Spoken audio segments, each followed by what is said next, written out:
Midnight had a way of stretching time into something soft and lonely. The building's marble floors reflected the dim security lights, turning the empty corporate hallways into silver corridors that Eleanor had learned to call her second home. While the rest of the city slept, she pushed her mop in slow, rhythmic sweeps, her breath fogging faintly in the chilled air conditioning. The world above her level was spinning with money, danger, and late-night power. But she existed somewhere beneath all that, in the quiet spaces no one cared to look at.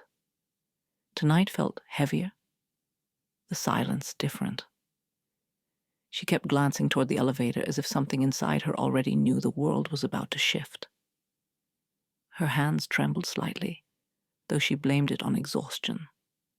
Working 2 jobs meant she hadn't slept more than a few hours in days. When the elevator chimed, its soft metallic note echoed unnaturally loud. Elena froze. No one ever came up here this late except the security guard, and he always used the stairs. She squeezed the mop handle, pulse quickening, and forced herself to turn. The doors slid open slowly, releasing a slice of warm light and a presence that disrupted the entire stillness of the hallway.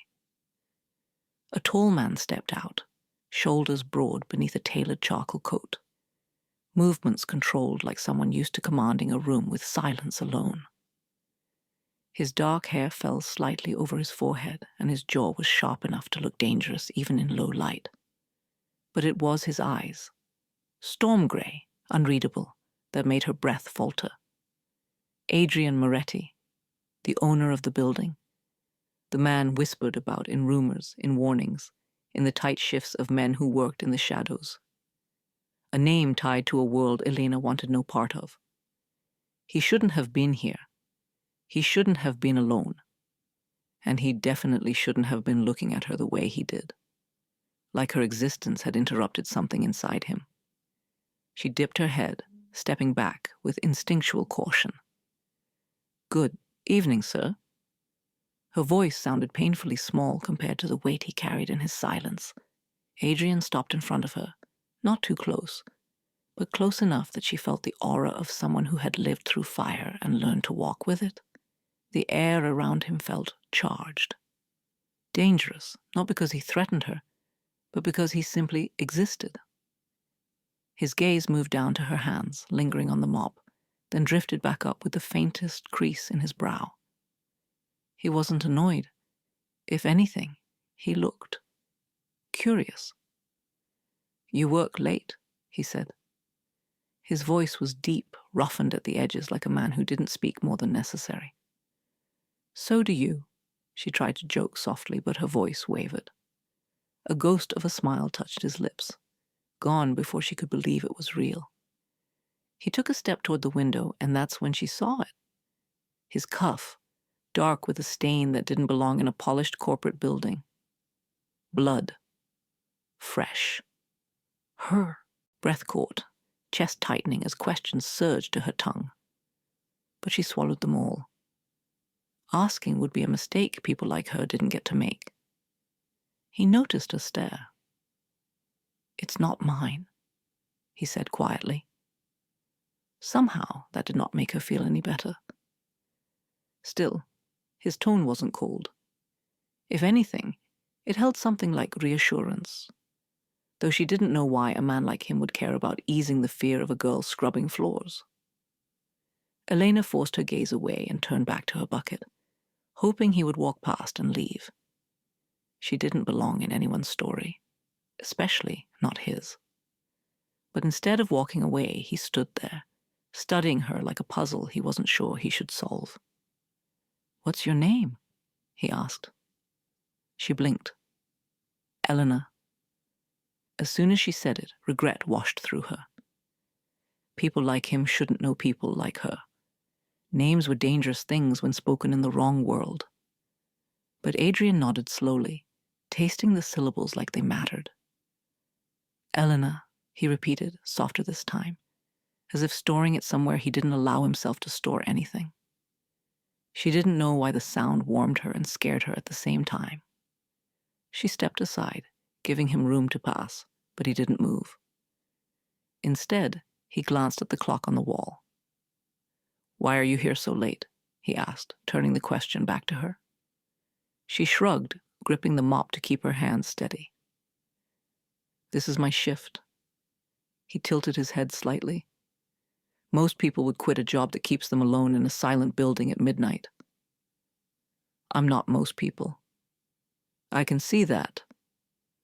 The way he said it, low, contemplative, respectful, made her heartbeat trip. A faint hum filled the silence, and she realized it was coming from the elevator still waiting behind him. But Adrian didn't turn back to it. He watched her instead, as if trying to understand something he hadn't expected to find.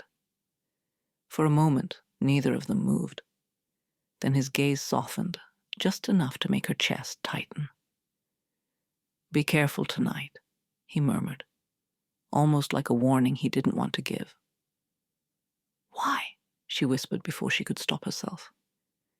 A shadow flickered through his expression. "Because people like me shouldn't be here at this hour."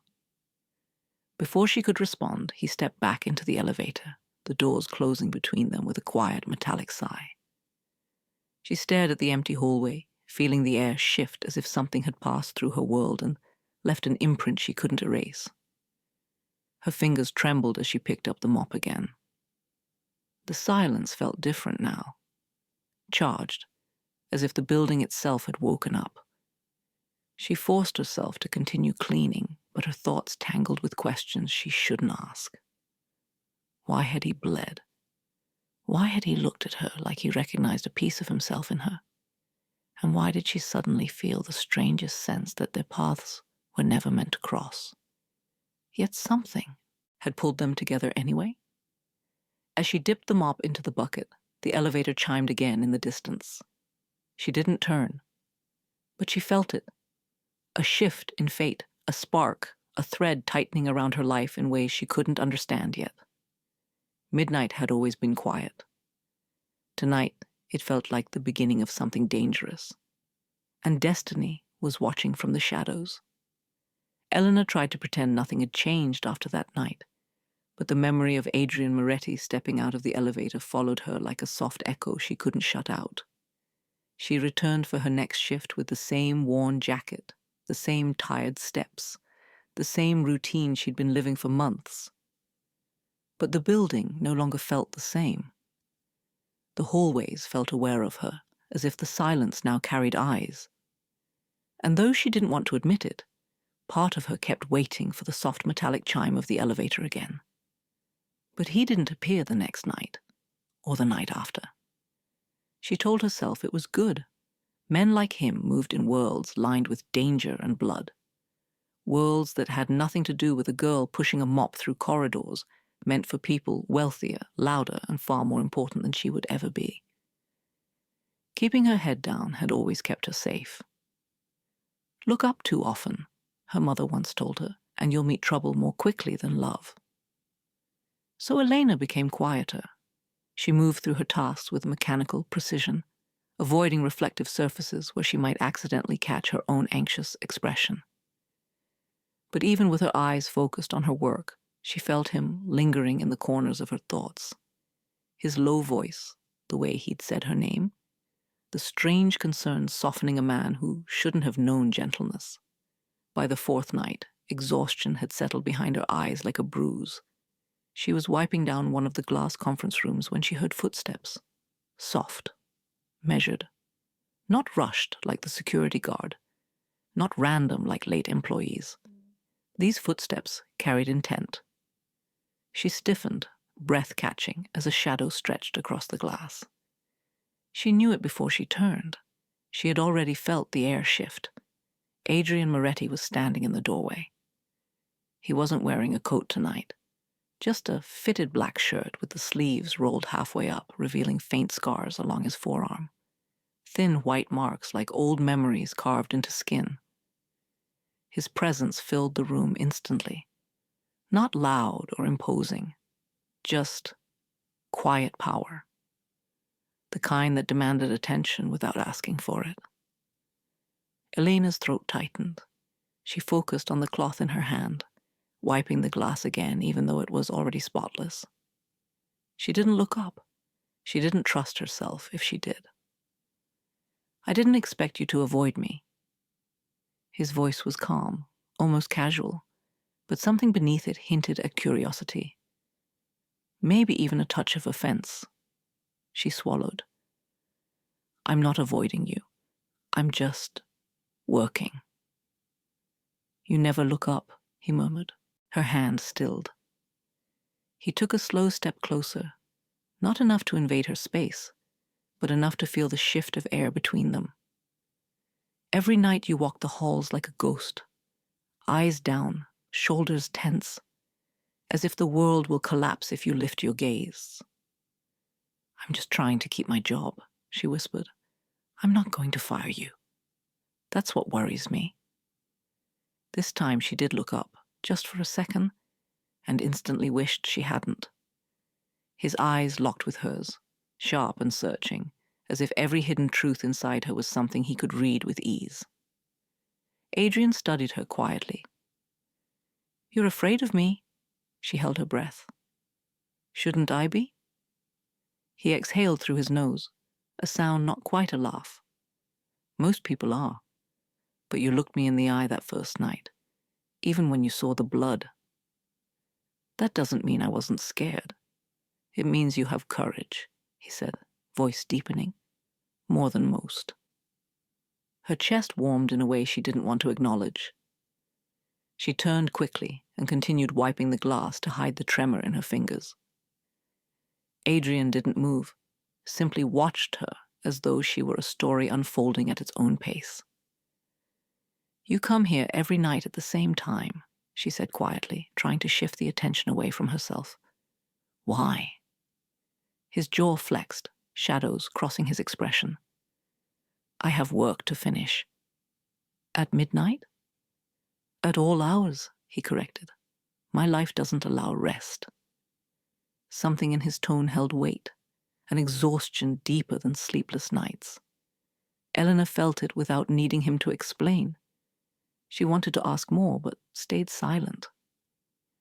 Curiosity was dangerous around men like him. After a moment, he spoke again. "You hum." She blinked. What?"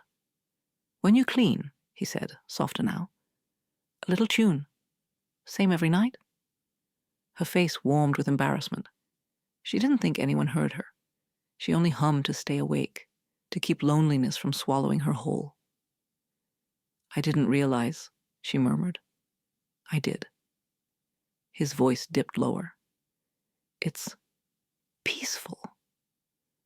The word sounded foreign coming from him, as if he wasn't used to speaking it aloud. Elena finally lowered the cloth, turning to face him fully. "Why are you noticing these things?" His answer came without hesitation. "Because you're different." The silence that followed was fragile, charged with something unspoken.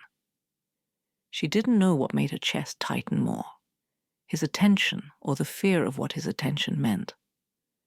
But before she could respond, a noise echoed from down the hallway. Sharp, metallic, sudden. Eleanor flinched. Adrian's entire body shifted instantly, posture tense, gaze sliding to the doorway like a predator reading danger. He listened. Every muscle in him stilled.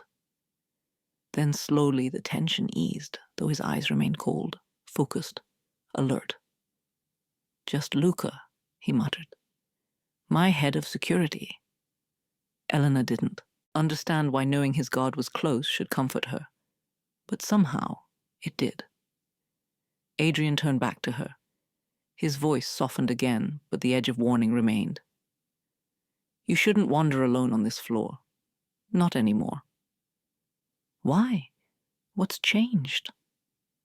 His gaze held hers with a weight that made her heart skip. "The moment you saw me bleed, Elena, your world brushed against mine." She felt the truth of it even if she didn't know what it meant. He stepped back, giving her space, though the gravity of him lingered. "Be careful," he said again, quieter this time. "Some people notice the girl who never looks up." Her breath caught as he disappeared down the hall, footsteps fading into the darkness. Only after he was gone did she allow herself to exhale. The building felt emptier than ever, yet she couldn't shake the strange warmth in her chest, or the deeper fear beneath it. She knew now. Adrian Moretti wasn't just a man who walked out of an elevator at midnight. He was a shift in her fate.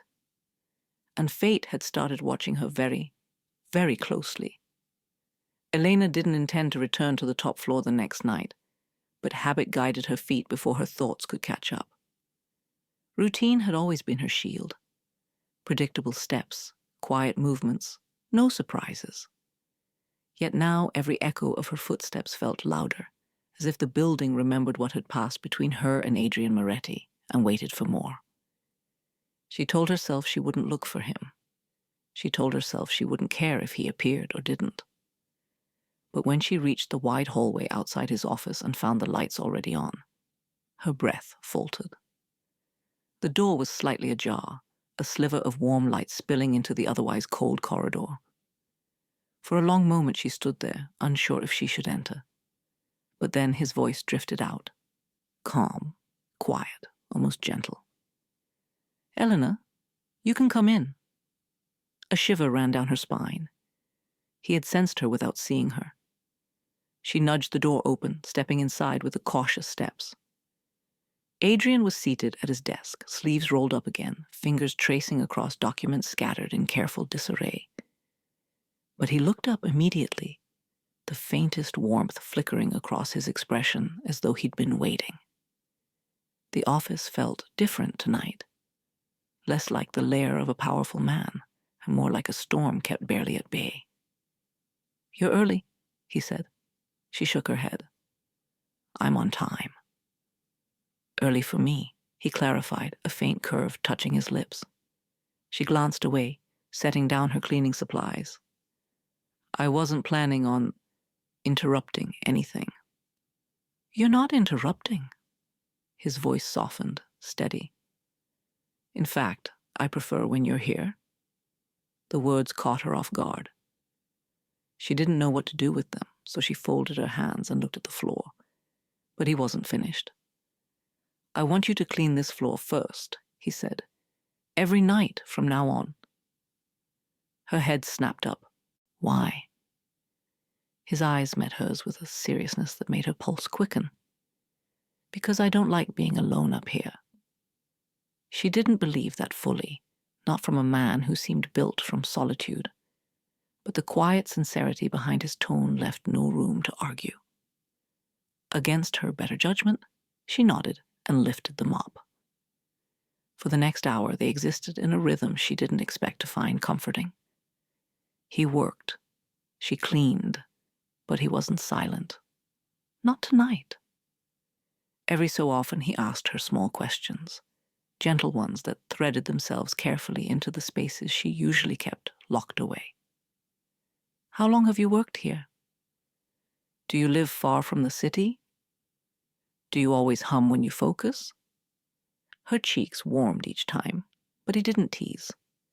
His questions held genuine curiosity, as though the smallest details mattered to him more than they should. Eventually, he stood and crossed to the window. The city lights glowed below like scattered embers. "You know," he murmured, "most people would use a job like this as a stepping stone. Something temporary. Something they could leave behind." "I don't have many options," she said softly, placing her mop aside. "That's not true." He turned to her. "You're smart, careful, observant. You carry yourself like someone who's learned to survive more than she admits." Her breath stilled. She didn't like how easily his words peeled back layers she worked hard to cover. She tried to shrug it off. "You don't know anything about me." "I want to," he said, almost under his breath. The words settled between them, fragile and dangerous. Before Eleanor could respond, the door opened abruptly. Lucas stepped in, broad-shouldered, sharp-eyed, his expression darkening when he saw her. "Boss," he said with a tone that wasn't quite respectful, "we need to discuss the dockside situation."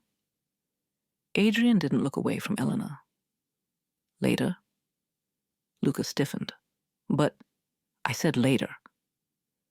Luca's jaw clenched, and for a moment, Elena felt something electric shift in the room. Then he stepped back out, closing the door quietly. She swallowed hard. He doesn't like me being here.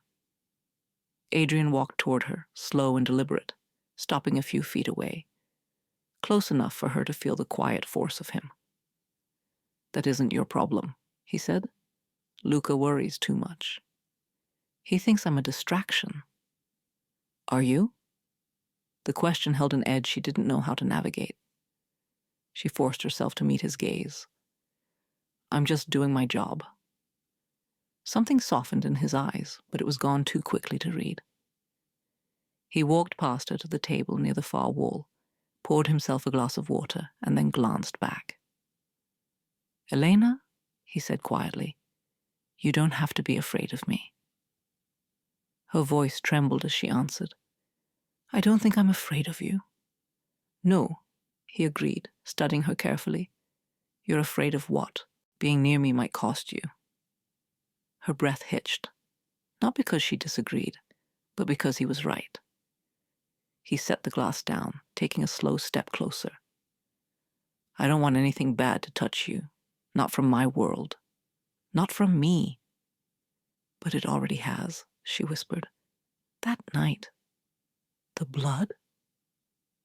It wasn't mine, he said again, though this time his voice carried something darker, something like regret. But it was from a fight that never should have happened, and you shouldn't have seen it. I wasn't supposed to, she said.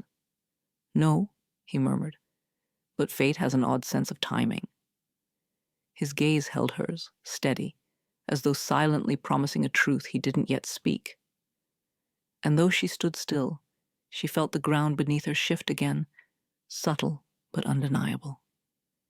She didn't know why being near him didn't terrify her the way it should. She only knew the strange safety she felt wasn't real, couldn't be real, and yet it wrapped around her like a quiet shield. He stepped back finally, giving her space to breathe. Finish up here. I'll be in the back office if you need anything. As he turned away, Elena watched his silhouette retreat into the shadows, feeling something inside her tighten. She didn't understand the pull between them, didn't want to understand it. But she couldn't ignore it. She returned to her cleaning, though her thoughts no longer moved in straight lines. Every sweep of the mop felt like a step deeper into a world she didn't belong in, yet somehow couldn't step away from. Adrian Moretti had offered her a strange safety tonight. But safety in a man like him was only the calm before the storm. The next night slipped into the building like a held breath, the kind that lingered too long in the air. Elena stepped off the service elevator with her usual quiet steps, but everything inside her felt different. She'd spent the entire day replaying Adrian's words, the strange gentleness behind them, the way he had looked at her as if she were something he wasn't sure he deserved to touch. It unnerved her. It warmed her. It made her feel seen and unsafe in equal measure. She told herself she wasn't expecting him to be there. But when she reached his floor and found the lights dim, the office doors closed. A small ache pulsed behind her ribs. Maybe it was better this way. Maybe she needed distance before her curiosity dragged her into something she couldn't walk away from. She set down her cleaning cart and got to work, moving slowly, letting the rhythmic sweep of the mop steady her heartbeat. By the time she reached the large glass windows overlooking the sleeping city, a low rumble of distant thunder shivered through the sky. The forecast had promised heavy rain, and the first droplets tapped the glass like small, impatient fingers. She liked rain. It drowned the noise of her thoughts. The storm had only just begun when the building lights flickered, dimmed, then surged back to life. Elena paused, unsettled. Seconds later they flickered again, this time longer, enough to make her heart beat harder. Then darkness swallowed the entire floor. A soft gasp escaped her. She stood completely still, fingers tightening around the mop handle. The storm's growl vibrated through the windows. Emergency lights clicked on in the hallway, a faint red glow barely illuminating the corridor. Shadows stretched long and thin, reshaping the familiar into something quieter, heavier, almost unreal. Elena? His voice came from somewhere behind her, warm despite the darkness. She turned sharply, pulse jumping, and saw Adrian approaching through the dimness, his silhouette cutting clean lines through the emergency light. I didn't mean to, she swallowed. I didn't know someone else was up here. I know. He stepped closer. The power's out on the upper floors. Backup generators will kick in soon. Until then. He stopped in front of her, close but not close enough to alarm her. His eyes held the faintest reflection of the emergency lights, softening the storm gray into something almost human. You don't have to stay in the dark, he said quietly. Come with me. Elena hesitated. She shouldn't follow him, she told herself. Not into shadowed hallways, not into spaces that felt too intimate. But the storm crackled again. The building trembled faintly, and something about his voice, steady, low, familiar now, made the fear inside her settle just a little. He led her toward the smaller break room attached to his office. It wasn't fancy like the rest of the floor, just a small counter, an old coffee maker, a kettle, a few shelves. Adrian lit a battery-powered lamp he must have kept there for emergencies, the soft glow casting warmth into the space. You're shaking, he murmured. I'm fine, she said quickly, though her voice betrayed her. He didn't challenge her lie. Instead, he reached for the kettle, filled it with bottled water, and set it to heat on a portable burner. The flame flickered gently, adding another warm glow to the storm-dark room. You drink coffee, don't you? He asked without looking at her. She blinked. How do you know that? You come in at midnight every night. I'd collapse without caffeine. Her lips parted, surprised by the simple humor. I do? Sometimes. He glanced over his shoulder. Tonight seems like a good night for it. She didn't argue. Something about the storm outside made the moment feel suspended, like time had slowed just for them. Adrian prepared 2 mugs with careful hands, movements oddly tender for someone whose knuckles still bore faint shadows of bruises. When he handed her the mug, his fingers brushed hers. Barely a second of contact. But it sent warmth rushing through her like a secret she wasn't supposed to feel. Thank you, she whispered. He didn't answer immediately. He watched her. Instead, as she lifted the cup to her lips, steam curling against her face, the warmth seeped into her palms, into her chest, easing the tension she'd carried from the moment she stepped onto the floor. The rain hit harder now, sheets of water streaking the windows outside the break room. Thunder rolled deep and distant, like something ancient stirring in the dark. You shouldn't be here alone during storms, Adrian said quietly. I've worked through worse. That doesn't make it right. Elena lowered her gaze. It's just a job. Someone has to clean the floors. But it doesn't have to be you at midnight. His voice thickened. Someone should have protected you long before this. Confusion tightened her chest. Protected me from what? He hesitated, choosing his words with care. From the kind of life that teaches a girl to keep her head down. From landlords who leave bruises on her arm. From a world that forgets her. Her breath caught. She hadn't realized he'd noticed the bruise so clearly. You shouldn't know things like that, she murmured. And yet I do. His honesty pulled something raw inside her. She looked away, focusing on the steam rising from her mug. You watch me too closely, she said softly. I can't help it. The confession hung between them, fragile and dangerous.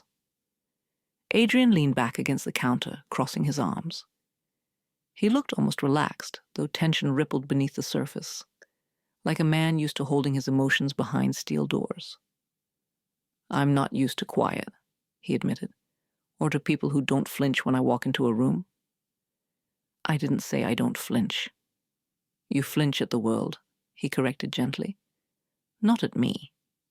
She didn't know how to answer that. She didn't know how to explain that the only reason she didn't fear him was because something in his presence made her feel safe, despite everything she knew she shouldn't feel. The storm raged outside, but inside the small break room, everything felt suspended. Still, warm, and strangely intimate. Adrian looked toward the window, the faint light outlining the sharp angles of his face. "Do you hear that?" "The storm?" "No." His gaze softened. "It's the first time this place has felt alive in years." Her breath trembled, not because of the storm, but because of the meaning inside his words. She sipped the coffee again, letting the warmth settle her heart. Adrian watched her quietly, as if the simple act of sharing a cup of coffee at 2 a.m. meant more to him than he'd ever admit aloud. The lights flickered once more, stronger this time, signaling the generators coming back online. The hum of electricity returned to the building, steady and predictable. The moment was ending. But as the room brightened, Adrian didn't move back. He looked at her as though he wished the power had stayed out just a little longer.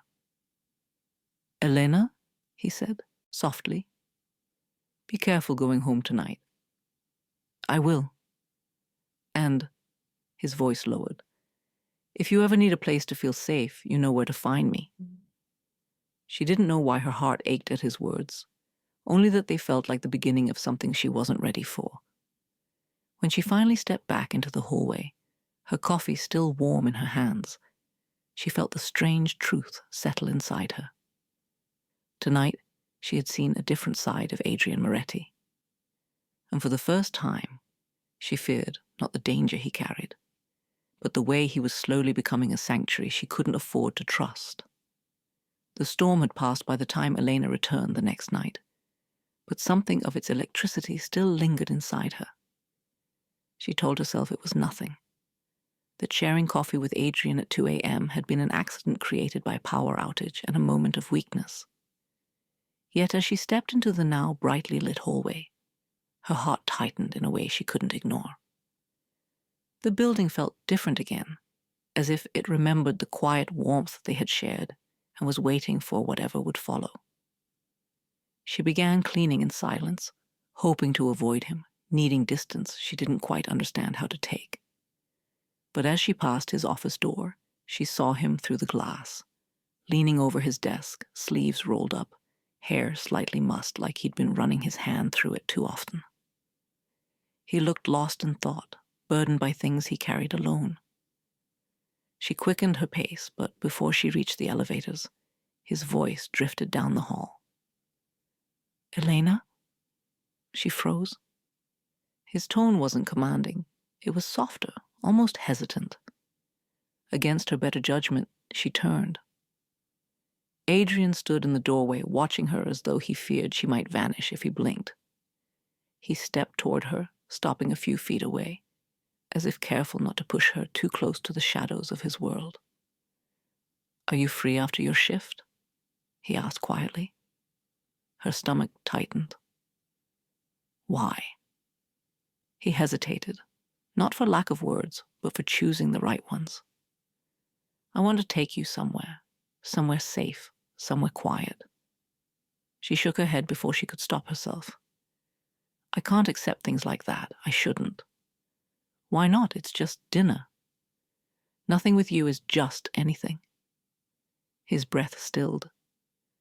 For a moment something flickered through his eyes, something that looked like guilt, or fear, or both.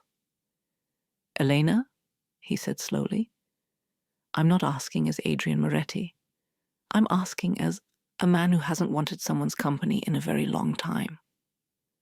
Her chest tightened painfully at the honesty in his voice. "I don't belong in your world," she whispered.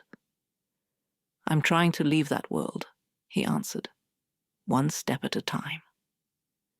She searched his face, trying to decide what was truth and what was hope disguised as words. But there was something in his expression she couldn't ignore. A kind of vulnerability she'd never expect from a man like him. Finally, she exhaled. Where would we go? A faint, almost relieved smile touched his lips. You'll see. He waited for her to finish her shift, watching from a respectful distance, silent but present. She felt his gaze on her, steady, warm, curious, but never intrusive. When she finally put away her supplies, he approached with careful steps. Ready? Not really, she admitted, his voice lowered. Neither am I. Outside, the city glittered with the remnants of rain, streetlights reflecting in puddles like small pieces of stolen moonlight. Adrian led her to a sleek black car waiting at the curb. The driver opened the door, but Adrian shook his head. I'll drive. The driver stepped aside without argument. Eleanor hesitated before sliding into the passenger seat, her heart pounding in uneven beats. Adrian settled beside her, his presence filling the small space with quiet strength. The ride was silent at first, the engine humming softly as they slipped through empty streets. She watched the city blur past, lights streaking across the windows like faint memories. You're quiet tonight, he said after a moment. So are you? He glanced at her, the corner of his mouth lifting faintly. Maybe we're both nervous. She looked at him in disbelief. You? Nervous? He kept his eyes on the road. More than I'd like to be. The admission settled into her like warmth she didn't want to feel, but couldn't push away. They drove toward a part of the city she had never seen before. Quiet streets lined with old buildings and iron lanterns. Adrian parked outside a small hidden restaurant with frosted windows and no sign. It didn't look like the kind of place ordinary people knew existed. Elena swallowed. Is this safe? He opened her door gently. The safest place in the city for you. Inside, the restaurant was warm, candlelit, and nearly empty. A single violin played softly in the background, weaving through the room like a delicate lullaby. The staff greeted Adrian with respect. Not fear, not formality, but something else entirely. Something deeper. They were escorted to a private corner booth where the light was soft and the air smelled faintly of rosemary and rain. Elena sat slowly, nervousness twisting in her stomach. She traced the edge of her napkin to steady her hands. You don't bring people here often, she said. Adrian's gaze lingered on her face, softer than she'd ever seen it.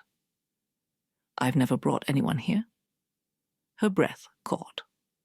He leaned back, studying the candlelight flickering against her features. This place was my father's favorite. He said candlelight made the world gentler. I think he was right. You don't talk about him much. He doesn't deserve many words. Adrian paused, voice tightening.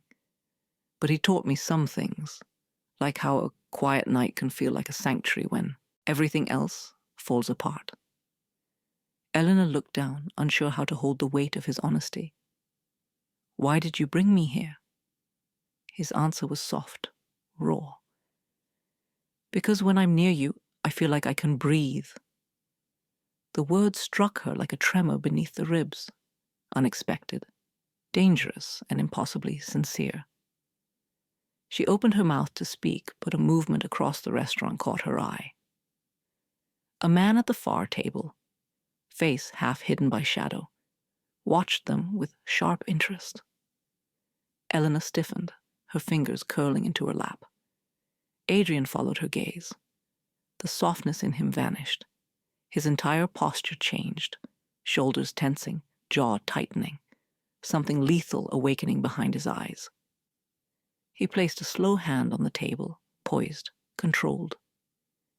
Eleanor, he whispered without looking away from the man. Don't turn your head. Just listen to me. Her heartbeat thundered. She kept her eyes down. That man, Adrian continued quietly, belongs to someone who would do anything to find a weakness in me. Why is he watching us? She breathed. Because he thinks he's found one.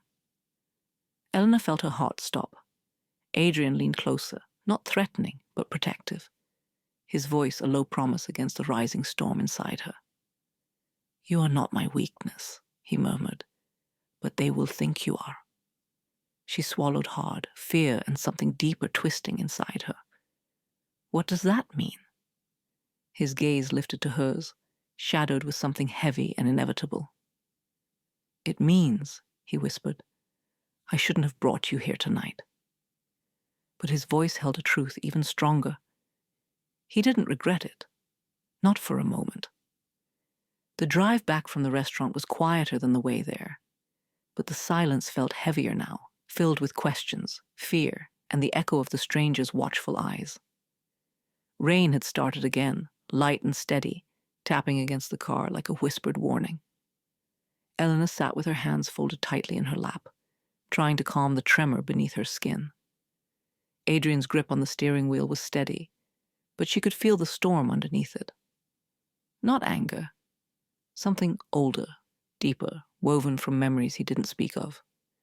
Every line of his jaw was etched with tension, every breath calculated. I'm sorry, he said softly, eyes still on the road. For what? Her voice barely rose above the hum of the engine. For bringing you somewhere you weren't ready to see. A pause. Somewhere my past could reach you? She swallowed hard. Who was that man? Someone who belongs to a family that doesn't forget old wounds, he murmured.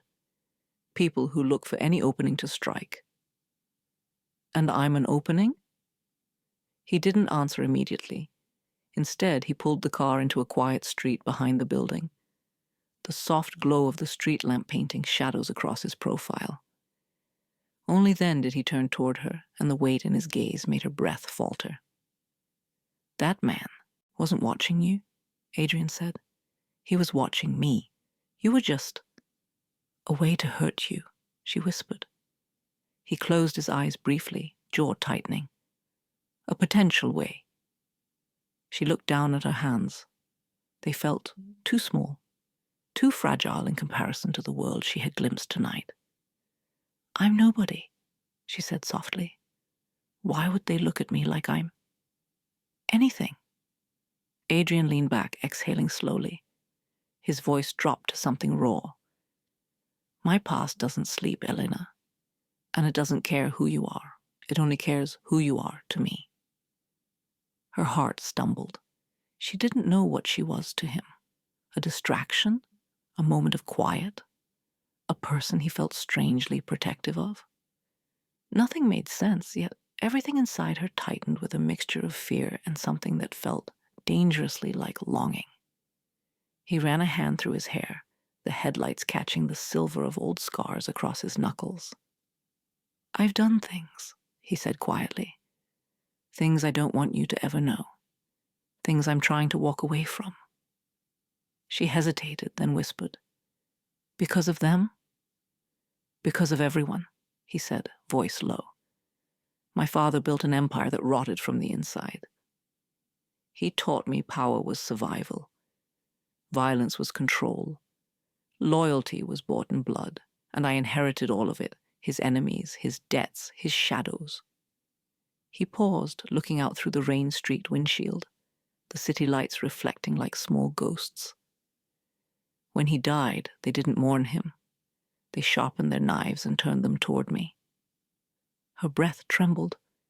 So you kept going. You stepped into his world. I had no choice, he murmured. Too many people depended on stability. Too many families would have been torn apart if a vacuum formed. But every day I stayed, it cost me a little more. She found herself leaning slightly closer, her voice barely a breath. Then why now? Why try to leave? His eyes met hers, storm gray and unguarded. Because the first time I realized I might want something outside of the life was the night you looked me in the eye. Her chest tightened, but she couldn't speak. Not yet.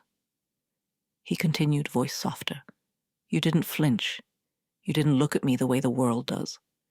You saw me bleed, Elena. And you didn't run. I was scared, she whispered. But you didn't run, he repeated, as if that truth mattered more to him than any other. She didn't know what to say. She didn't know what she should say. So instead, she asked the only question she could manage. Do you regret taking me to that restaurant? No, he said immediately, with a certainty that shook her. But I regret that my world touched you. I regret that you now know there are eyes watching. She felt his regret, not as weakness, but as the kind that only comes from carrying too much alone. Adrian, she said slowly, you don't have to tell me everything. I'm not asking. I know, he murmured. That's what terrifies me. The hum of the engine faded as he turned it off, leaving them wrapped in the quiet of rain and distant traffic. Neither moved for a long moment. Finally, he reached for the door handle, pausing just before stepping out. Let me walk you inside. It's late, she whispered. You don't have to. I do. His voice deepened. Whether you want me to or not. He walked her to the service entrance, rain catching in his hair, the night air holding that electric stillness that follows a storm. When they reached the doorway, she turned to thank him, but the words tangled in her chest. He looked down at her gently, searching her expression with a tenderness she wasn't prepared for. Are you frightened of me? He asked. No, she said truthfully. Just of what being near you means. A muscle worked in his jaw, but he stepped back instead of closer. I understand. She reached for the door, then hesitated. Adrian, what will happen now? He didn't lie. He didn't offer comfort he couldn't guarantee. Instead, he answered in the quiet tone of a man preparing for a storm he couldn't avoid. Now, he murmured, my past will test how far I'm willing to go to protect what I care about. Her breath caught. And what is it that you care about? He didn't blink. You. The word was soft, dangerous, and honest in a way that made her heart tremble. Before she could speak, he stepped back into the rain, shadows gathering around him. Elena, he said, voice steady despite everything. Be careful. My past may not sleep, but it pays attention. Then he walked into the night, leaving her standing at the doorway with the truth echoing through her chest. She was no longer invisible, and the world he came from had begun to notice. Eleanor returned to work the following night with a heaviness in her steps, the echo of Adrian's confession still tangled in her chest. You. That single word had pressed itself into her thoughts all day, unsettling everything she believed about distance and safety. She replayed the dinner, the stranger's stare, the quiet fear in Adrian's voice when he spoke of his past reaching for her. She kept trying to convince herself it wasn't real, that she misunderstood, that she was imagining danger where there was none. But the unease clung to her anyway. The building was quieter than usual, as if holding its breath. Even the security guard who usually nodded at her gave her a stiff look, one that seemed more cautious than friendly. She tried not to overthink it. She needed the job. She needed the money. And she needed to keep her world simple. But when she reached the top floor, she knew simplicity was already gone. The hallway lights were brighter than normal, harsh and cold, illuminating every corner as though the building itself expected trouble. Adrian's door was closed, but she could sense him behind it, an intuition she didn't know she possessed until now.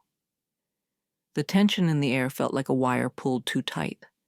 She tried to focus on her tasks, wiping surfaces, emptying bins, keeping her head down. Yet her mind drifted constantly, caught in fragments of last night. My past will test how far I'm willing to go to protect what I care about. You. Her breath hitched at the memory, and she shook her head quickly, trying to break free from the thought. But before she could ground herself again, the elevator chimed. And this time, the sound did not feel gentle. Eleanor looked up instinctively.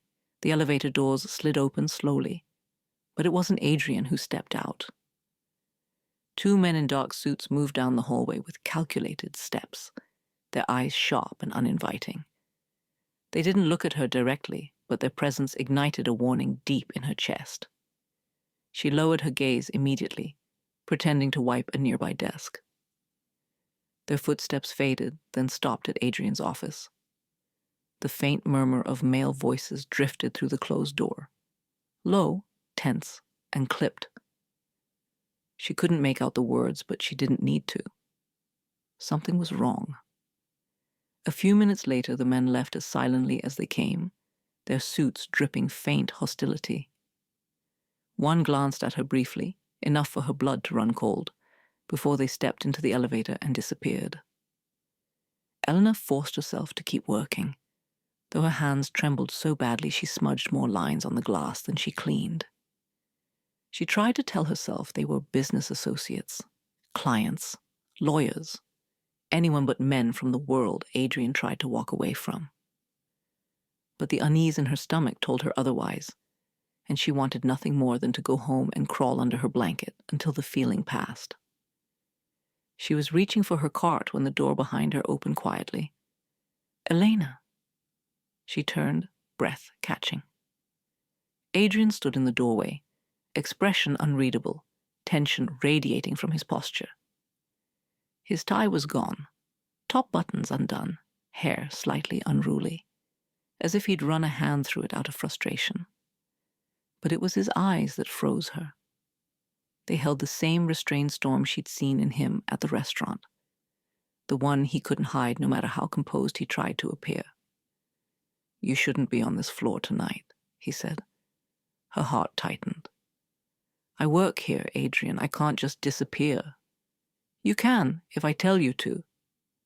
She stiffened. "You don't own me." He blinked, taken aback. Then he exhaled, the sharp edges in his tone softening. "I know. I didn't mean it that way. I just..." He hesitated, searching for words. "Things are fragile right now? Because of last night?" "Because of everything," he murmured. "Because they're watching. Because they're waiting for a reason to strike." She swallowed hard. "Did those men?" "Yes," he said before she could finish. "They came to warn me. Or provoke me. Probably both." Her heartbeat thudded painfully. She didn't want to be part of this. She didn't want to be a reason someone knocked on his door with threats disguised as business. "Adrian," she whispered, "maybe I should stay away for a while." His expression darkened instantly. "No." "You said your past would test you," she continued softly. "Maybe giving distance will help." "I don't want distance." "It's not about what you want," she said, voice trembling. "It's about what's safe." He looked at her with an intensity that stole the breath from her lungs. "Elena, nothing in my life is safe, but I would never let harm touch you." She wanted to believe him, but how could she when the shadows he lived with walked freely into his office? Before she could respond, a loud crack shattered the air. Glass exploded. Eleanor screamed and ducked, instinctively covering her head as shards rained down from the office window. The sound echoed through the floor, sharp, violent, unmistakable. A gunshot. Adrian lunged for her, pulling her into his chest with fierce urgency. His arms wrapped around her, shielding her completely as he forced them both behind the wall. She felt his heartbeat pounding against her cheek, steady but furious. His breath brushed her ear, low and controlled despite the violence that had just erupted. "It's okay," he whispered, though nothing was okay. "I've got you." Her pulse raced in terror, the world narrowing to his arms, his voice, the sharp sting of glass on the floor. Someone had fired directly into his office. "Adrian," she breathed, shaking. "Was that meant for—" "Yes," he said before she could finish. "But they knew exactly when to fire, exactly when the window wouldn't hit me." He pulled back slightly, eyes burning. "It wasn't a kill shot, Eleanor. It was a message." Her stomach twisted. "A warning," she whispered. "A warning," he repeated, jaw tight. "For me, for you, for both of us." She felt her legs weaken. The reality of the danger crashed over her, no longer soft or distant, but loud and undeniable. She was trembling so violently he steadied her with both hands. "I can't do this," she choked out. "I can't be part of this." He closed his eyes as though the words physically hurt. "Elena." "No," she whispered. "I'm scared, and I can't pretend I'm not." His grip loosened, but the pain in his expression deepened. A silent, devastating heartbreak. "I'm trying to leave this life," he said, voice raw. "But nights like this remind me that it won't let go easily." Her eyes filled with tears she tried to hold back. "And I'm caught in the middle." He didn't deny it. He couldn't. He looked at her with a quiet desperation, as if searching for words that didn't exist. "Eleanor," he whispered, "I never wanted you in harm's way." "But I am," she said, voice breaking. "Just by being near you." The truth settled between them like falling glass. She stepped back from his arms. He didn't stop her. He only watched, helpless, as the first crack in their fragile connection began to split open. The beginning of heartbreak neither of them knew how to stop. The shattered glass was cleaned by morning, but the memory of it clung to Eleanor like dust that refused to wash off. She took the next night off, something she'd never done before, and told her supervisor she was sick. It wasn't entirely a lie. Her chest felt tight. Her breath came uneven. And every time she closed her eyes, she heard the gunshot again, felt Adrian's arms around her, felt the terror pressing against her throat. She didn't sleep that night. Or the next? For 7 days, she avoided the building entirely. Every evening, she stared at her uniform hanging on the back of the door, wondering how something so ordinary could now feel like a doorway to danger.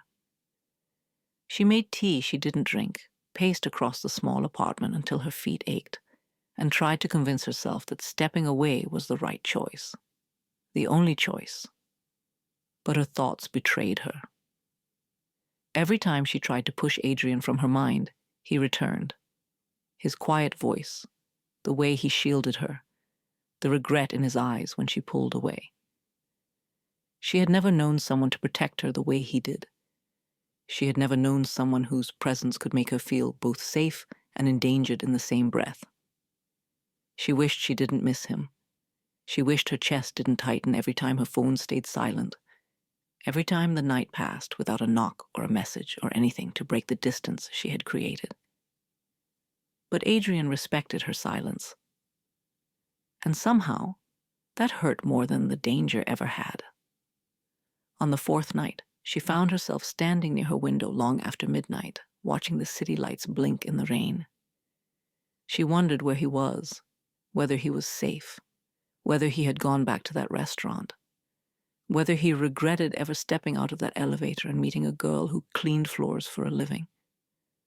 She told herself she didn't want answers, but her heart whispered otherwise. By the 6th night, exhaustion pulled at her like a weight. Her landlord shouting in the hallway felt louder. Her double shifts at her morning job drained her, and she caught herself humming the same soft tune she hummed while cleaning, something she hadn't realized she'd missed. Routine, safety, midnight quiet, even him. On the 7th night, she forced herself to return. It wasn't bravery. It was survival. She needed the job. She needed the income. and she couldn't let fear steal her livelihood the way it tried to steal her sleep. As she entered the building, her heart raced so hard it felt like a drum in her chest. She expected the security guard to greet her, but he only offered a stiff nod, his eyes lingering on her longer than usual. She didn't know whether it was concern or suspicion.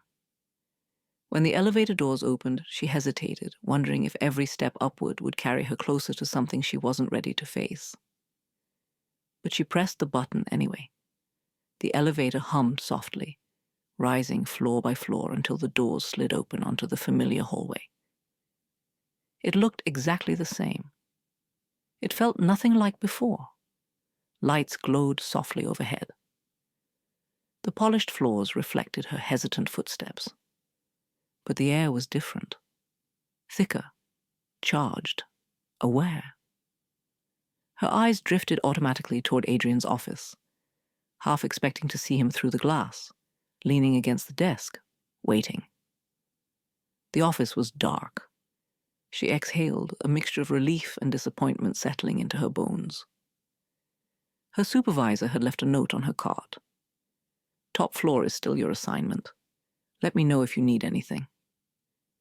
She wondered if he knew about the gunshot, if he had been told to keep quiet, if the building had whispered rumors about the night Elena should never have witnessed. She tried to push the thoughts aside and started cleaning, focusing on the familiar rhythm. Sweep, wipe, spray, breathe. Her hands moved automatically, but her mind did not.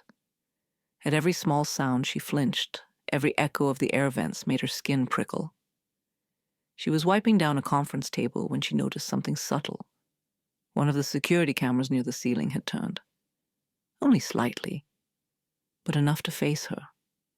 Her heart skipped. Someone was watching. She forced herself to keep moving, pretending she hadn't noticed. The camera didn't move again, but she felt eyes on her, a silent presence following her around the room. She whispered under her breath, "Adrian." Her voice vanished into the silence. She didn't expect an answer, but her pulse quickened anyway. She finished the rest of the room quickly, avoiding looking directly at any camera. By the time she pushed her cart into the hallway again, her hands were trembling. She turned the corner and stopped. Something rested on the floor near Adrian's office door, a small, folded note. Her breath caught as she approached it, her steps cautious, slow, as if it might vanish if she moved too quickly. She bent down and picked it up. Her fingers shook as she unfolded the paper. There was only one line, written in a familiar, steady hand. "I'm glad you came back." Her throat tightened. She stood in the hallway staring at the note for a long time, the words sinking into her chest like a quiet heartbeat. He knew she would return before she knew it herself. Or maybe he hoped. Maybe he watched every night, waiting for her silhouette to appear again. She pressed the paper against her chest, closing her eyes. That was when a soft click echoed across the hallway. The office door opened. She spun around, breath caught in her throat. Adrian stood there, tired, unshaven, and still heartbreakingly composed. His eyes met hers instantly, as if he had been standing on the other side of the door for hours, holding on to hope and fear in equal measure. "Elena," he breathed, voice deeper than she remembered. "You're safe."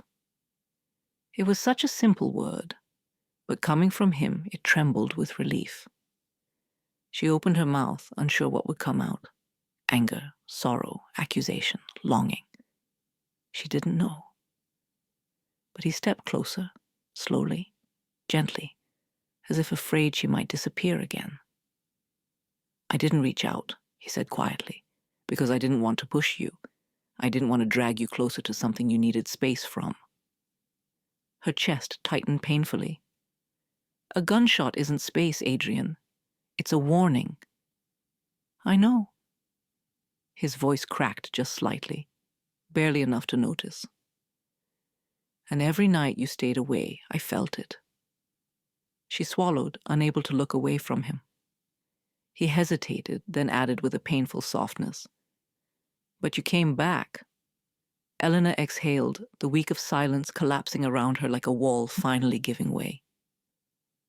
"Yes," she whispered, voice trembling. "I came back." And for the first time in 7 nights, something inside her finally breathed. But the danger outside their fragile connection hadn't faded. It had simply been waiting for her return. For 3 nights after her return, Elena worked quietly, carefully, promising herself she would stay distant even as her heart betrayed her with every glance Adrian gave her. Their conversations were shorter, safer, held at the edges of hallways or in the space between his office door and her cleaning cart.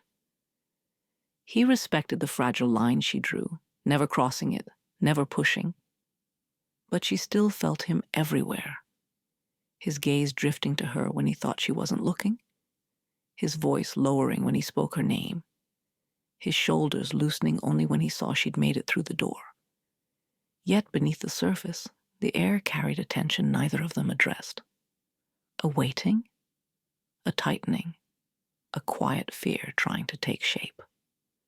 On the 4th night, Adrian arrived earlier than usual.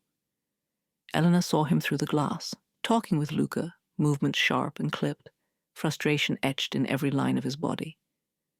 Luca kept checking the windows, the hallway, the cameras. She didn't need to hear the words to feel the weight of them. Something was wrong. She moved quietly, not wanting to draw attention, but Adrian found her anyway. His expression softened instantly, as if her presence steadied something inside him.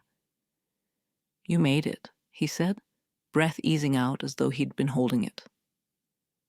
"You said it was safe," she whispered. His jaw tightened. "I want it to be." The rest of the night passed strangely calm, as if the universe granted them a fragile pause. But it didn't ease the unease coiling in her spine. She sensed it in the way Luca lingered near the elevators, in the way Adrian watched every shadow, every sound. And when her shift ended, Adrian walked her all the way down to the service, exit, something he had never done before. His presence felt protective, almost desperate, as if he expected danger around every corner. "Elena," he said quietly just before she stepped into the night, "if anything feels wrong, even the smallest thing, don't come in. Wait for me to reach you." She whispered, "I promise." He let her go, though the hesitation in his eyes made her heart ache. She didn't know it would be the last time he saw her for days. The next night, rain fell hard enough to blur the city lights into silver streaks. Adrian arrived early again, checking the building's security systems with restless focus. Luca followed, tense and silent. But as the clock neared midnight, something shifted, something cold and unmistakable. "Elena should have been here by now," Adrian said. Luca checked the hallway, then the service elevator log. "She hasn't entered the building." Adrian stared at the empty hallway long enough for silence to grow sharp. "She's late," Luca said carefully. "People get delayed." "She's never late," Adrian answered. His voice wasn't loud, but it carried the kind of certainty only someone who paid attention could possess. He walked down the hall, pacing once, twice, trying to hide the fear cracking through his composure. Luca's phone buzzed. He glanced at it, eyebrows pulling down. "What?" Adrian snapped. "Boss, the camera's outside her building." Adrian turned sharply. "Show me." Luca hesitated. Adrian's voice hardened. "Show me."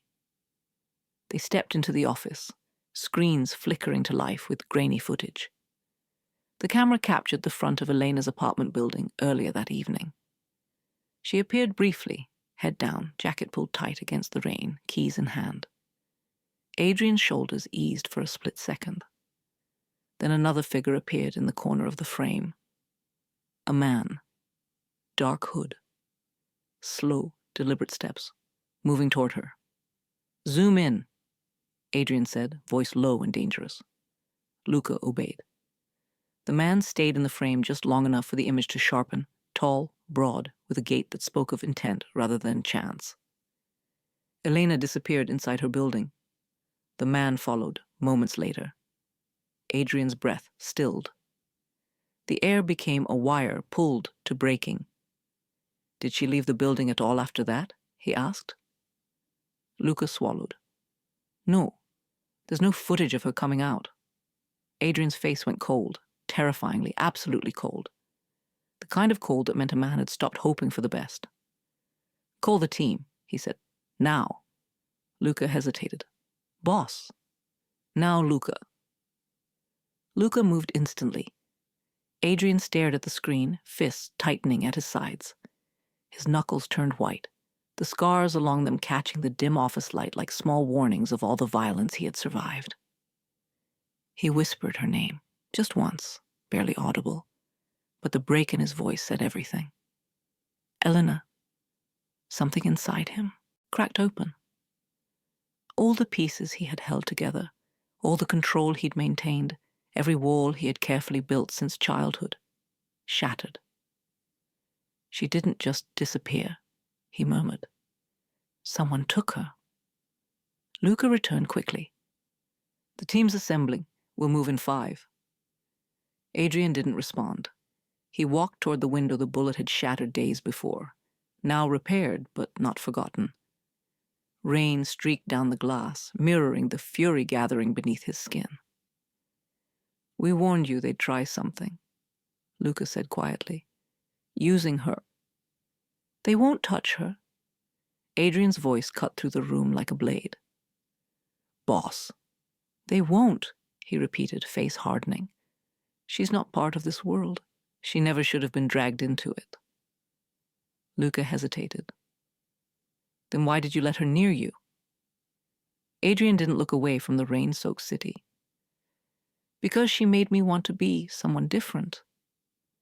The words hung in the air, raw and painful. Thunder rumbled outside, as if the sky itself sensed the storm building inside him. After a long, heavy moment, Adrian turned to Luca. His eyes were no longer soft, conflicted, or uncertain. They were steel, pure violence sharpened by fear. "We're not waiting 5 minutes," he said. "We move now." "Where do we start?" Adrian's answer was immediate. "Her building." While he gathered his men, Elena lay somewhere unknown, unaware of the chaos her absence had unleashed. Unaware that Adrian was already tearing through the city to find her. Unaware that his world had finally swallowed her whole. But one truth had already taken root in Adrian's heart. If he didn't reach her in time, the warning shot wouldn't be the last. And this time, it wouldn't miss. Snow had begun to fall by the time Adrian reached the outskirts of the city, thin, cold flakes drifting under streetlights like fragile warnings. The roads narrowed into forgotten industrial lanes, the kind of places where law and mercy never bothered to visit. His men followed behind in 2 black SUVs, engines rumbling low, headlights cutting through the dark like impatient beasts. Luca drove beside him, voice clipped with urgency. "We traced the signal from her phone before they tossed it. It pinged near the abandoned warehouse district. East side." Adrian's jaw tightened, a muscle ticking beneath the shadow of his stubble. "East side belongs to them." "And that's why they chose it," Luca replied. "They want you angry." Adrian didn't answer. He was far beyond anger now, moving through something colder, something sharper, something that felt disturbingly close to the boy he used to be. The boy raised by a father who taught him how to survive by becoming every nightmare whispered about in the dark. He thought he'd buried that part of himself. But tonight, it clawed its way back. They stopped near a stretch of abandoned factories, brick walls, crumbling under years of neglect. The wind carried a metallic scent, sharp and wrong.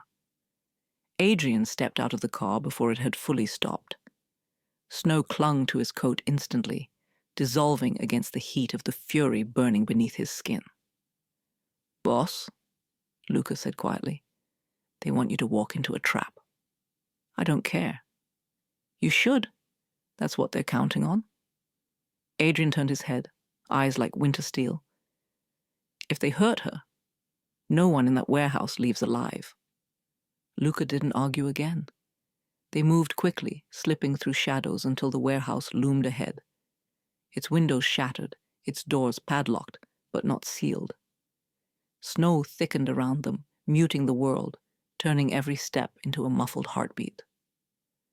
One of Adrian's men signaled. Footprints. Small ones, Elena's size, fresh, no more than an hour old. And beside them, heavier prints. 2 men, maybe 3. Adrian's breath chilled. He followed the trail until it vanished near the side entrance. A gust of wind carried the faintest echo. Metal clanging, maybe a distant cry, maybe just the settling of old walls. But he felt her, somewhere inside that cold, dying building.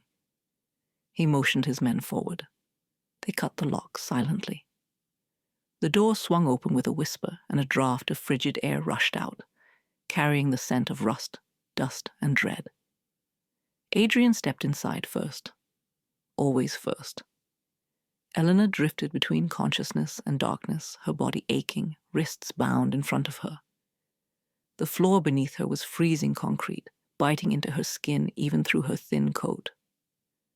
She blinked slowly, the dim light above her flickering like a failing heartbeat.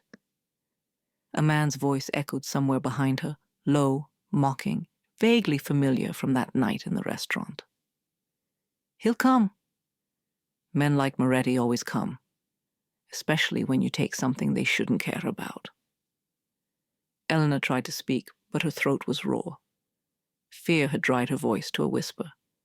She pulled weakly at the zip ties binding her wrists, but they didn't budge. Another voice laughed. "She's trembling, poor girl. Probably didn't even know what she stepped into." Elena closed her eyes, a tear slipping down her cheek. She didn't want to be here. She didn't want Adrian to walk into danger because of her. She wanted to go back to her quiet life, her midnight cleaning shifts, her untouched existence. But it was too late.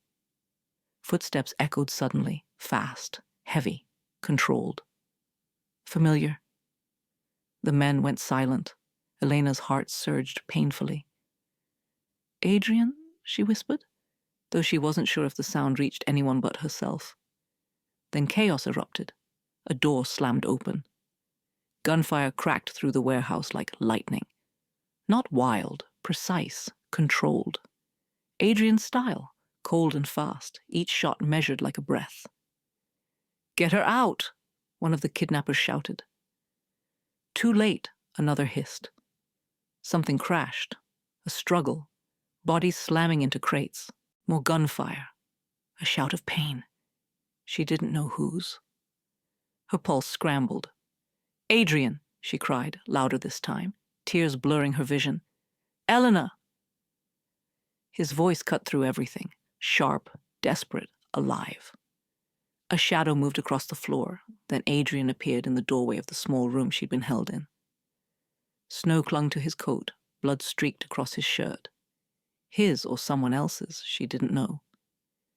His breath came in heavy bursts, chest rising and falling like a man who'd run through hell. But his eyes were fire and fear and relief all tangled together. He crossed the room in 3 strides, dropping to his knees beside her. "Are you hurt?" His voice cracked. "Elena, look at me. Are you hurt?" She shook her head, sobbing. I'm okay, I'm just..." He pulled her into his arms before she could finish. The warmth of him, the desperate strength of his embrace broke something inside her. She felt his heartbeat against her cheek. Wild, frantic, alive. His hand cupped the back of her head, fingers trembling. "I thought I lost you," he whispered into her hair. "I thought..." His voice faltered. "I can't lose you." She shook against him, clinging to him as if the world around them wasn't collapsing. A movement behind them made Adrian turn sharply, shielding her with his body. One of the kidnappers had stumbled to his feet, blood dripping from his shoulder, gun pointed shakily in their direction. "You think this ends tonight?" the man spat. "You think saving her changes anything? This is only the beginning."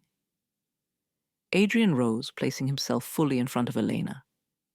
"You touch her again," he said with a deadly calm that made the air ice over, "and I will end every name tied to yours." The man smirked weakly. "She's your weakness, Moretti. Everyone can see it." Adrian's jaw tightened. "Then you should have aimed for me."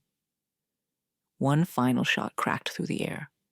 Luca's, sending the man crashing to the ground. Snow blew in through the shattered side door, swirling around them like ghostly witnesses. Adrian turned back to Elena, kneeling again, gently breaking the ties around her wrists. As he freed her hands, she whispered, voice shaking, "Adrian, you're bleeding." "It's nothing," he murmured, pulling her close. "You're what matters." She leaned into him, her tears warming the collar of his coat.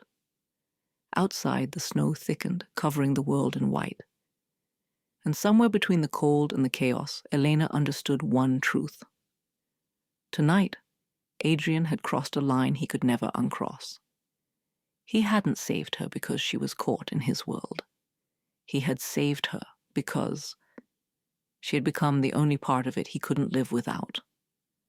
The sky was only beginning to pale at the edges when Adrian brought Elena back to the city, the snow thinning into faint white dust across the streets. She sat in the passenger seat wrapped in his coat, her wrists bandaged where the plastic ties had bitten into her skin. The car hummed through the early morning quiet, but neither of them spoke. Silence hung between them, heavy, fragile, filled with everything unspoken. She kept her eyes on the road ahead, afraid that if she looked at him, every emotion she was trying to hold back would spill over. Afraid she would crumble. Afraid she would stay. Adrian drove with one hand, the other resting near her as if he wanted to reach for her but wasn't sure he was allowed. His knuckles were bruised, blood dried along the side of his shirt.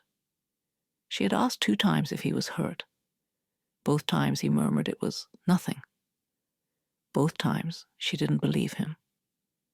The moment they reached her street, something tightened inside her, like a thread pulling taut. Her building looked painfully normal. Dark windows, cracked brick, the same broken streetlight flickering above the entrance. It felt wrong that the world could look unchanged when she had not. Adrian parked the car but didn't turn it off. The engine idled softly, filling the cold dawn with warm breath. "Elena," he said quietly. She kept her gaze forward. "You're safe now." She nodded, even though the word felt like an echo of a truth she didn't trust anymore. He waited, watching her closely. "Tell me what you're thinking." She closed her eyes for a moment. The truth scraped painfully inside her. "I'm thinking that I shouldn't go inside." His breath hitched. "Why not?" "Because if I do, you'll think everything is okay, that we can go back to the way things were." She finally looked at him, and the sadness in his eyes nearly undid her. "But we can't, Adrian." He leaned forward slightly. "Elena, you almost died last night. You were covered in blood because of me, because of being near me. I can't—" Her voice caught, splintering. "I can't live like that." He went utterly still, the way he always did when something hit him harder than a bullet. "You're not the reason any of that happened," he said, voice low, steady. "I am." And that's exactly the problem. He flinched. She turned slightly in her seat, bracing herself. "Adrian, your world doesn't just follow you, it consumes everything near you. I saw that last night. I felt it." Her throat tightened. "I can't be pulled into it again. I won't survive it." He looked away, jaw clenching as if he were fighting something inside himself. You think I want this life? You think I want to drag you into it? I think wanting isn't enough to stop it, she whispered. Not when people are sending warning shots through your window. Not when they're watching us in restaurants. Not when they're willing to take me just to get your attention. He bowed his head. She had never seen him look defeated, never seen him look like a man stripped of all his armor. So you're leaving, he said quietly. She shook her head slowly. I'm not leaving the city. I'm leaving the building, the job, and you. He inhaled sharply. Don't say that. You said your past doesn't sleep, she whispered. I believe you. Elena, if I stay, you won't let me go. Her voice trembled. And if I don't leave now, the next warning might not be a warning. He looked at her as though she were breaking something inside him he didn't know how to protect. Do you think letting you walk away is easy for me? He asked softly. No, she said, and that's why I have to be the one to walk. He closed his eyes, his breath thick with pain. Tell me what I need to do. Anything. I'll do it. She swallowed the ache rising in her chest. You can't fix this with promises. Then tell me how to fix it with actions. You can't, she whispered. Not until you leave that world completely. He opened his eyes, and the raw honesty in them sliced through her. I'm trying to walk away, but you haven't.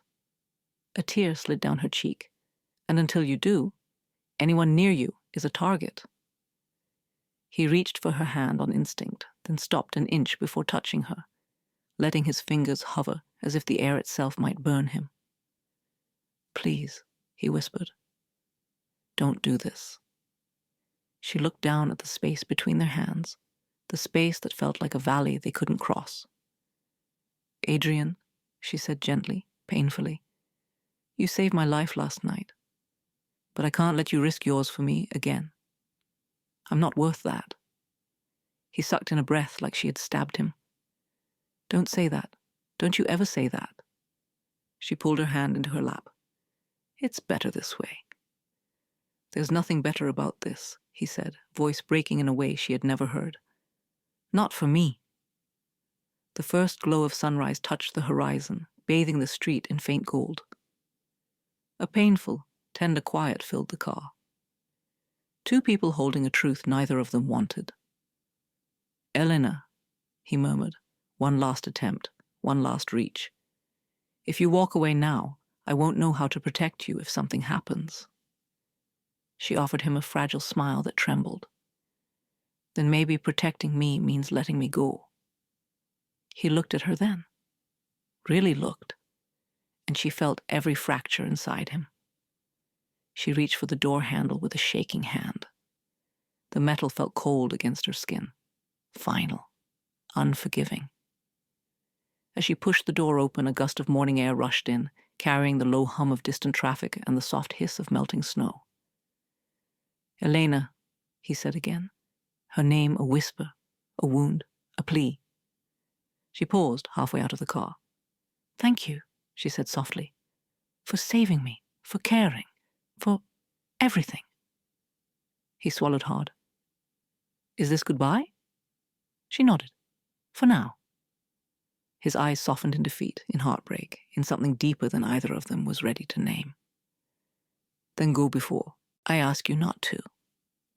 She stepped out, closing the door gently, quiet enough not to break the moment, but final enough to seal the distance she needed. Adrian didn't drive away immediately. He watched her walk to her building, watched her climb the steps, watched her reach the door. She didn't look back. Because if she did, she wouldn't have the strength to walk away. Only when she disappeared inside did he lean back in the seat, exhaling a shudder that sounded like a man breaking in the hollow of dawn. Sunrise painted the city gold, but for Adrian Moretti, it felt like the color of loss. Days slipped into weeks, and winter deepened around the city, leaving frost on windows and cold breath lingering in the air long after dawn. Elena moved through those days in a quiet haze, waking early, working her morning shifts, returning home before the streets filled with night shadows. She avoided the places where memory might ambush her. She avoided the tall buildings with mirrored glass.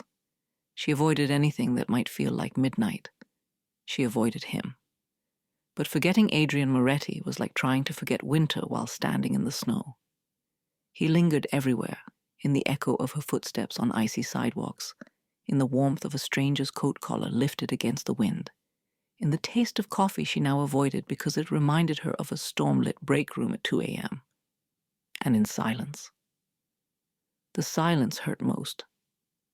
At first, she expected him to call, to message, to knock on her door, to break through the distance the way he had broken through locked doors and dangerous rooms. But Adrian kept his word. He didn't chase her. He didn't appear at her workplace. He didn't disrupt her fragile new routine. Instead, he became an absence that hollowed her nights. Every time the elevator in her apartment building groaned open, she wondered if he might step out. Every time she passed a man in a dark coat, her breath fluttered before settling back into disappointment. Every time she felt watched, not by threat, but by concern, she turned quickly, only to find no one there. Her heart refused to forget him, even as she tried to teach it how. One evening, snow fell heavier than usual, thick and soft, muffling the city beneath a quiet blanket. Eleanor sat on the edge of her bed, feet curled close, staring at the small, bruise-like indentations still faintly marking her wrists. They had almost faded. She wished the same could be said for the imprint he'd left on her heart. She whispered into the stillness, "You're safer without him. You are." The words didn't feel true. They felt like bandages placed over wounds still bleeding beneath. Her eyes fell to her cleaning uniform folded neatly on the chair. She hadn't worn it since that morning in Adrian's car. She didn't have to anymore. Her supervisor had reassigned her to another building. No questions asked. No explanations needed. Not working at his building should have brought relief. Instead, it brought emptiness that stung more than fear ever had.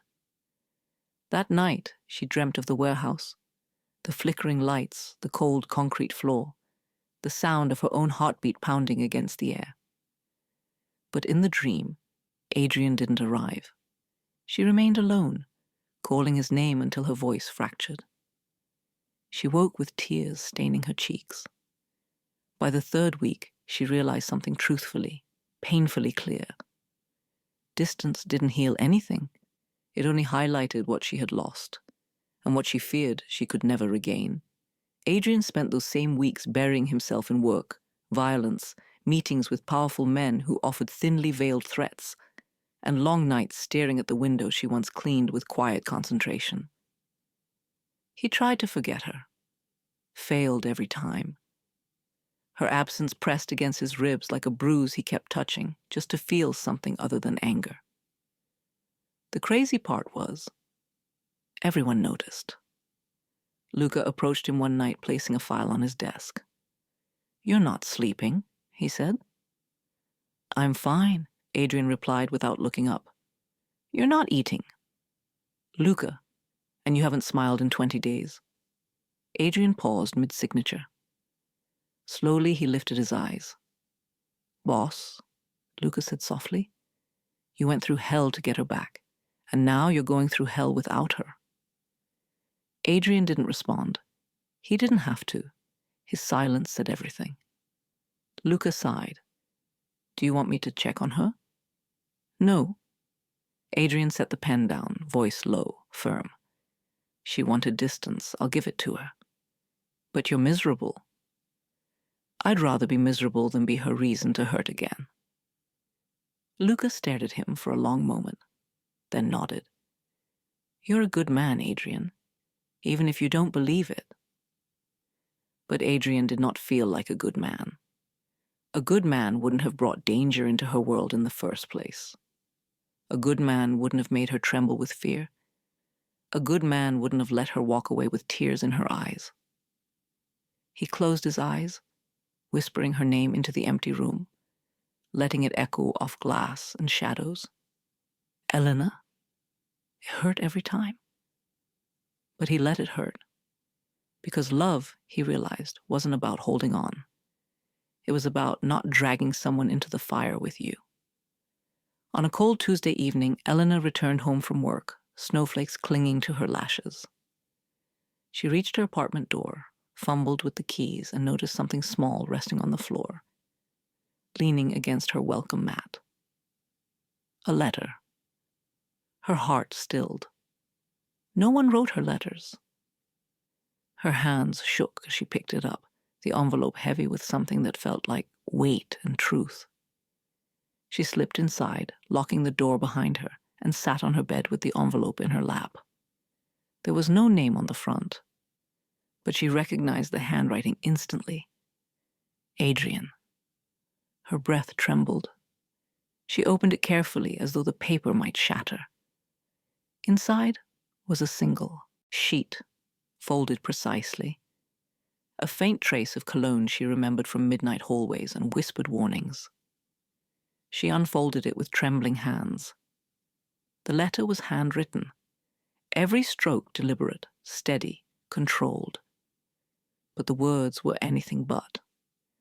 Eleanor, I promised I wouldn't come to you. I promised I'd stay away.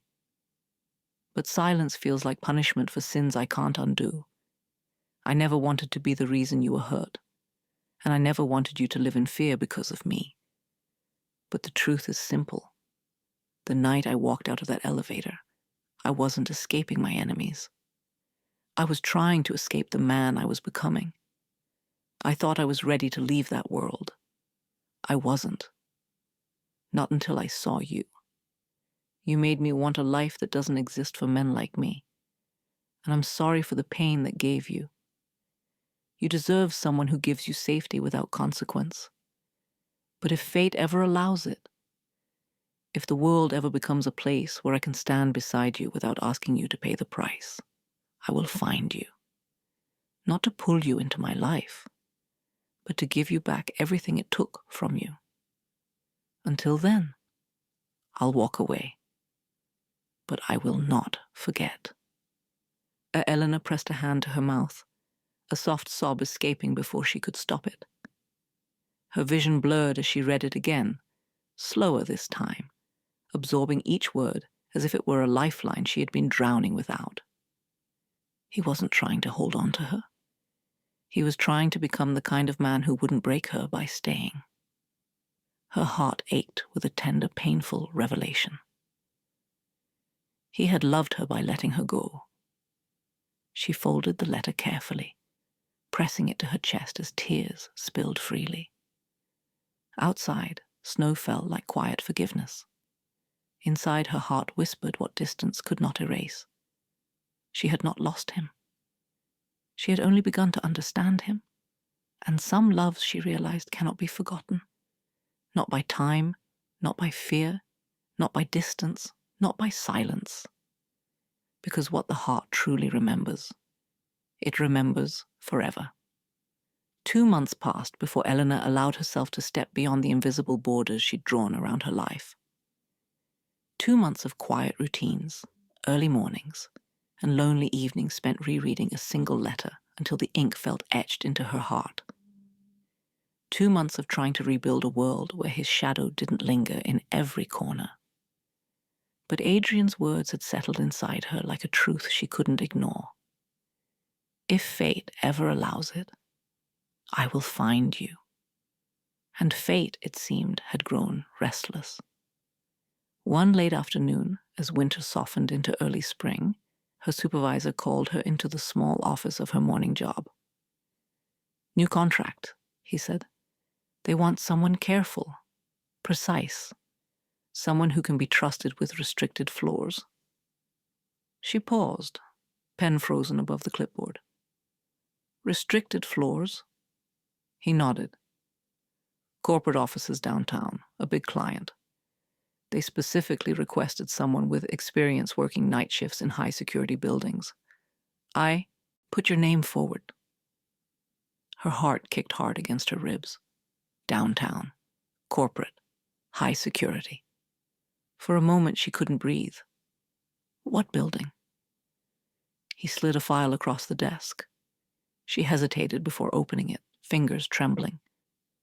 But she knew before she saw the name. Her breath collapsed softly. Moretti Holdings Tower.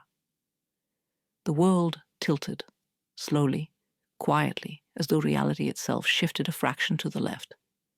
She closed the file gently, pulse thrumming like a heartbeat caught in her throat. You don't have to accept, her supervisor said, interpreting her shock as hesitation. It's a lot of pressure. The client is particular. She swallowed hard. I'll take it. Are you sure? Yes, she whispered, unsure of anything except the certainty pressing against her chest. I'm sure. The city felt different when she arrived the night. Alive in a way she hadn't noticed before. The streets shimmering with the rain-washed reflections and the hum of distant traffic. The Moretti Tower loomed above her, tall and glass-sharp, lit from within like a beacon slicing through the dusk. Her breath fogged in the cool air as she approached the entrance. 2 guards stood at the rotating doors. New faces, younger, less weary. They checked her ID, nodded, and let her through. The lobby glowed with warm lighting, but everything felt unfamiliar. The receptionist was different. The floral arrangement had changed. Even the music, soft piano now, felt new. As though the building itself had shed old skin. For a moment, she wondered if he was still here, if he still occupied the top floor, if he still worked late into the night, sleeves rolled up, jaw tight with the weight of worlds he couldn't escape, or if he had disappeared like smoke from a cold room. She stepped into the elevator, heart pounding in a slow, uneven rhythm. Her reflection in the metal doors looked steadier than she felt. Older somehow, stronger around the edges, but with a softness in her eyes that hadn't dimmed. She pressed the button for the 42nd floor, the only floor her badge granted access to. Not his floor, not anymore. But as the elevator ascended, she felt him everywhere, ghosting through her memory like a whisper she didn't know how to silence. The doors opened into a quiet, pristine hallway. A new security camera rotated gently, tracking movement. She felt it pause on her. Her pulse quickened. She began her work carefully, moving through each room with practiced ease. The building was quieter than she remembered. The hum of the air vents steady, the floors polished to a mirror-like shine. But beneath the silence, she felt something else, an undercurrent she couldn't name. A presence. A watching. Not threatening, not hostile, but familiar in a way that tightened her chest. She ignored it and continued, focusing on her routine. Wipe, polish, straighten, breathe. But every few minutes, she felt the weight of unseen eyes following her, not the cameras. Something more human. She told herself she was imagining it. But then, near midnight, as she stepped out of a conference room, she saw a shadow at the end of the hallway. Tall. Still. Silent. Her breath froze. She blinked once, the shadow gone as quickly as it had appeared. Her fingers tightened around the cleaning cloth. She forced herself back into the conference room, needing a moment to gather her thoughts. But then she heard it. A soft, familiar click. The elevator. Her heart leapt and stopped at the same time. She stepped into the hallway just as the elevator doors slid open, and when the figure stepped out, the world slowed to a single point of stillness. Adrian? He looked different. Tired. Older, but achingly familiar. His hair was slightly longer, brushed back in a way that made the angles of his face sharper. He wore a dark coat over simple clothes, not the armor of tailored suits he once lived in. A faint shadow of stubble traced his jaw. But his eyes were the same storm gray that once unraveled her. He stumbled to a halt when he saw her. Elena. The word left him like a breath he'd been holding for months. Her heart clenched painfully. Adrian. He stepped forward slowly, cautiously, as if afraid she might vanish again if he moved too fast. You're here. She nodded, unable to look away from him. I took a new assignment. I know, he said softly. She blinked. You knew? His gaze dropped for a moment, a faint hint of guilt tightening his expression. I didn't request it, but when they told me someone was coming to handle the floor's maintenance, I checked the list. His voice softened. I didn't expect. He stopped, breath catching. I didn't expect it to be you. A fragile quiet hung between them, filled with months of distance and the soft hum of everything unspoken. She swallowed. You look different. So do you? He murmured. I didn't think I'd see you again. I told you, he whispered, stepping closer. I wouldn't come to you unless fate allowed it. Her breath trembled. Did fate allow it, Adrian, or did you? He exhaled, a rough, honest sound. A little of both. They stood inches apart now, close enough for her to feel the warmth of him beneath the winter air conditioning. But he didn't touch her. Not yet. He kept his hands at his sides as if holding back an ocean. Elena, he murmured, voice unsteady. I've been tearing my life apart piece by piece these past months. Cutting ties, ending debts, closing accounts. I'm almost out. The meaning hit her like a heartbeat. You're leaving the Mafia, he nodded slowly. I'm walking away. For good. Emotion swelled behind her ribs, painful and warm. Why? He didn't hesitate. You know why. Tears pricked her eyes, soft and sudden. She shook her head gently. Adrian, I don't know if this changes anything. He inhaled, a small tremor running through him. I didn't come tonight to ask for anything. I just needed to see you. His voice dropped. To know you're okay, to know you're still in the same world as me. Her breath hitched. Seeing you again, he whispered, feels like breathing after being underwater for too long. Eleanor closed her eyes briefly, letting his words settle inside her, fragile and dangerous. When she opened them, he was still there, steady, patient, waiting. Adrian, I don't know where we stand. You don't have to. His voice softened with a tenderness that made her chest ache. I'll stand wherever you need me to. She looked at him, a man breaking away from shadows, holding his heart in unsteady hands. Her heart whispered the truth she had tried to bury. She had never truly stopped wanting him, but one step at a time, one breath at a time. She took a slow step closer, and he inhaled sharply as if the world had shifted beneath his feet. Adrian, she whispered, I'm here. His eyes closed for one trembling second. When they opened again, they held something beautiful. Hope. Fragile, trembling, alive. For the first time in months. They stood not as danger and distance, but as two hearts finally returning to the place they had never truly left. For a long moment, neither of them moved. The hallway held its breath, as if afraid a single sound might shatter the fragile closeness forming between them. Elena felt the warmth of Adrian's presence in the cool air, felt his quiet restraint, felt the unspoken question trembling in the space between them. She had taken one step toward him, but there were still miles of fear and memory stretched behind her ribs. He didn't reach for her. He waited, patiently, painfully, eyes searching hers with a vulnerability she'd never known him capable of showing. Eleanor, he whispered, voice low, shaped by months of silence. If this is too much, just tell me. I'll step back. She shook her head slowly. No, don't step back. The relief that flickered across his face was subtle, but unmistakable. She drew a soft breath. You said you're almost out. I am. How close? He hesitated, and she could see him choosing honesty over comfort.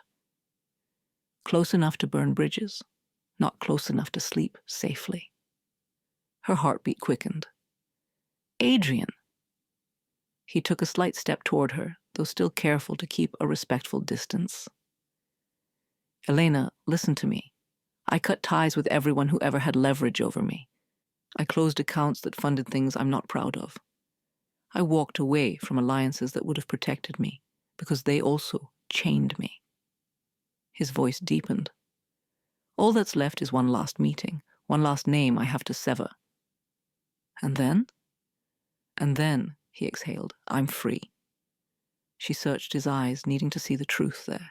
She found it, raw, exhausted, but unwavering. And you're doing all of this because of me? She whispered. He shook his head. I'm doing it because of us. The words slipped through her like a soft tremor, but her thoughts tangled with fear. Adrian, what if this isn't enough? What if leaving them just paints a target on you, on anyone near you? That's why I chose the hard way out, he said gently. The one that doesn't involve running. The one that forces them to accept I'm done. Will they? She asked. His jaw tightened. They have no choice. She absorbed his words, the weight of them settling inside her like a truth she wasn't sure she wanted but couldn't deny. He was fighting for a life outside of darkness, one he had never been allowed to imagine before her. But the cost of that life might still echo into their future. She stepped back slightly, trying to find steady breath. Adrian stayed still, watching her with a softness that contradicted every sharp edge of his past. Elena, he murmured, tell me what you're thinking. I'm thinking. She paused, feeling her voice catch. I'm thinking I don't know how to fit into this new life you're fighting for. I don't know who I'm supposed to be now. You don't have to be anything except yourself. But what if that isn't enough? It's everything, he said, the certainty in his tone grounding her.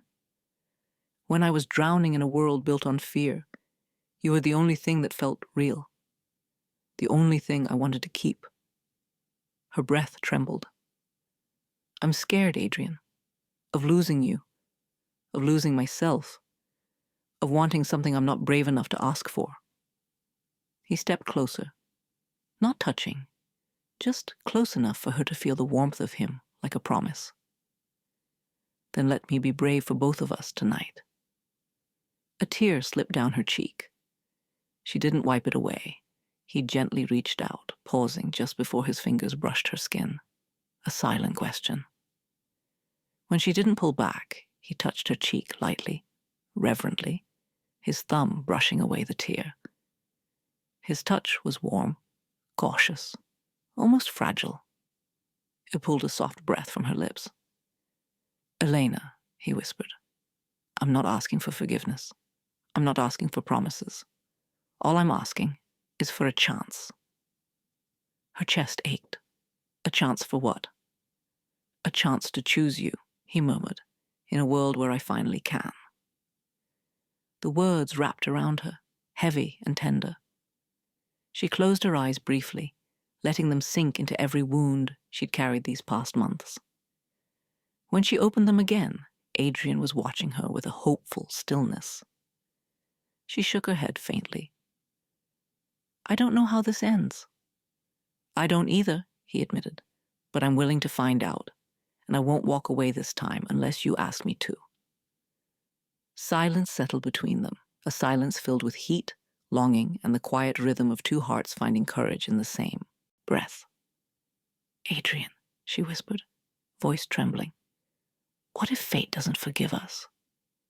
Then we'll choose each other anyway. The resolve in his voice sent a shiver through her. She didn't know if it was fear or hope anymore. Maybe both. A soft click echoed down the hallway, the sound of the elevator arriving again, breaking the fragile stillness. Luca stepped out, phone in hand, expression tight. "Boss," he said, noticing Elena and lowering his voice. "It's time." Adrian turned, the shift in him immediate, a steeliness settling over his features, the old command in his posture returning like instinct. But when he looked back at her, the softness returned instantly, grounding him in a way nothing else could. "Elena," he said quietly, "that meeting I told you about, it's happening tonight." Her breath caught. "You're going now?" He nodded. "This is the last piece, the last thread." She swallowed, fear twisting inside her chest. "Adrian, what if—" He stepped close again, gently taking her hand for the first time since they'd reunited. His fingers intertwined with hers, warm, steady, deliberate. "This is a choice I'm making in the dark," he whispered. "But I'm making it for the light I want with you." Her eyes stung. "Come back," she whispered. "If you're choosing me, come back." His thumb brushed across her knuckles. "I will. But promise me." "I promise." Luca cleared his throat softly. "Boss." Adrian released her hand slowly as though separating from her required physical effort. His eyes held hers a moment longer, unspoken vows woven into the quiet beat of his breath. "I'll return," he said softly. "And when I do, we'll see where fate takes us." She nodded, heart pounding.